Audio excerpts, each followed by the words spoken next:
Restrictions have been further wound back in Victoria after COVID cases in hospitals halve and the Omicron wave slows. Jessica Maggio is live for us in Melbourne. Jessica, what restrictions have been eased and when, crucially, will that all come into effect? Well, Ash, the Premier and the Health Minister have both said that this is a particularly positive day for Victorians. As of this Friday, February 18th, from 6 p.m, restrictions will be wound back. That includes density limits of 1 person per 2 square metres removed. Indoor dance floors will reopen. QR check-ins will no longer be needed at retail, schools and many workplaces. They will still, however, be required for hospitality and entertainment venues. International arrivals permits will be scrapped and the 14-day hotel quarantine will be halved for international visitors. Now, those restrictions have been wound back due to the fact that authorities say hospitals are coping with the number of cases.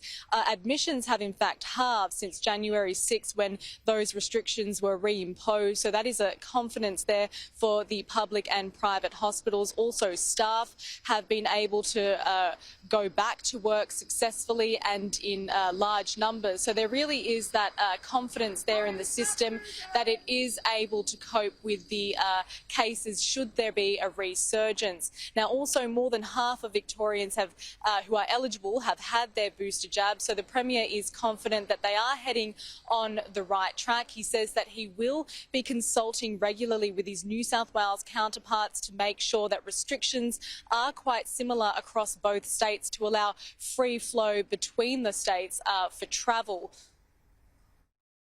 This is exactly what we said we would do, and it's very important that we follow the advice. Yes, we are based in science and we're all about safety, but this is what we said we'd do. Push beyond this. As difficult as it's been, normalise it, live with it if you like. That has not been easy. And Jessica, some restrictions do still remain. Is there any further hints as to when mask mandates might end?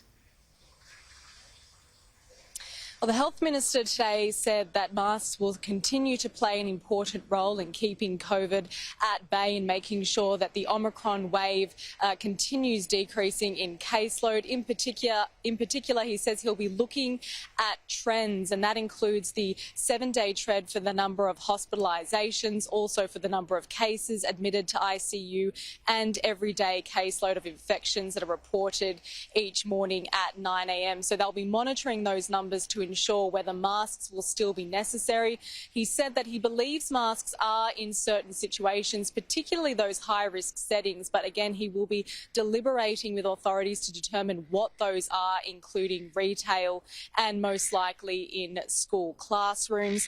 At this stage, an announcement will be made at some stage next week, probably towards the end of the week, to determine what will happen with masks and where they'll be applicable. Also, a decision will be reviewed as to whether workers can return to offices, particularly in the CBD, and what will happen with those working from home rules.